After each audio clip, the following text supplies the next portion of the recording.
Michigan State University is hosting the first American retrospective of Palestinian artist Samia Halaby, at a distinction that would have belonged to Indiana University had it not canceled the exhibit last winter. Ethan Sandwise joined IU students on a trip to East Lansing for Halaby's show, Eyewitness.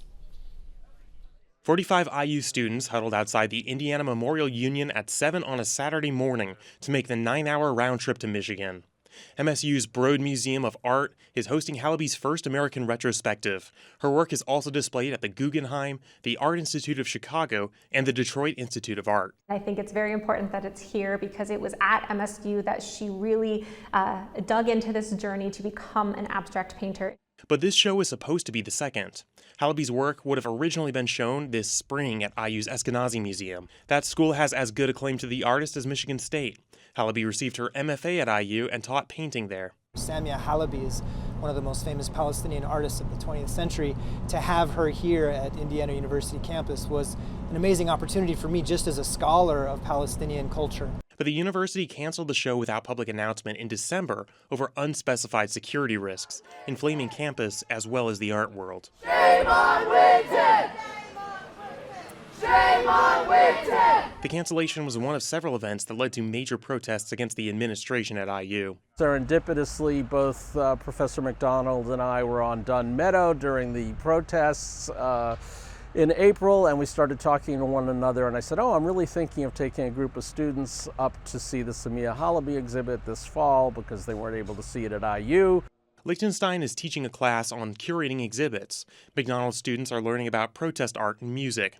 So the show is directly applicable. But Lichtenstein says if IU hadn't canceled Halaby's exhibit, she probably would have flown under his radar. I guess in some ways it is a political act, and I want to demonstrate that, you were denied this by the IU administration at IU, so we're going to make sure you have the opportunity here at MSU, which for whatever reasons had the courage to go ahead with the exhibit.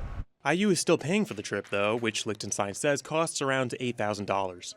MSU's Winter worked closely with Halaby for 2 years, and she kept in close touch with her counterparts at the Eskenazi Museum.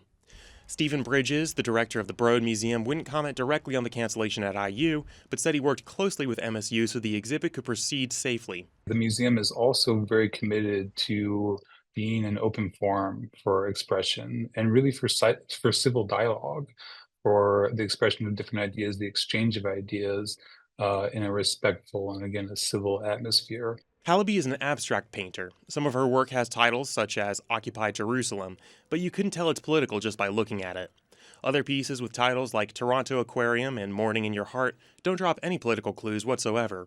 Her art suggests movement, light, and nature in ways that Winter describes as rational and methodic. I think of the show as a choose-your-own adventure, and there's a lot of different layers to her work and to the ways that you can engage with the work. Students on the trip say that's not what they expected. It was kind of shocking to find out that it was just like an art exhibit. Like, it was, obviously there were political meanings that you could glean from it, but nothing that really called for a cancellation. It made me frustrated that none of her art, besides maybe one piece, really had any type of political charge to it. It was kind of just simple art. While IU students don't have the opportunity to see her art in Bloomington, other faculty have followed Lichtenstein and McDonald by announcing trips to MSU. Indiana University had just an equal claim, and we could have celebrated the achievements of an incredible alumnus and former faculty member. But we missed it. It was a missed opportunity. But good news is, at least the students on this bus got a chance to see it. For Indiana News Desk, I'm Ethan Sandwise. The Halaby exhibit is on display at the Broad Art Museum in East Lansing, Michigan through December 15th.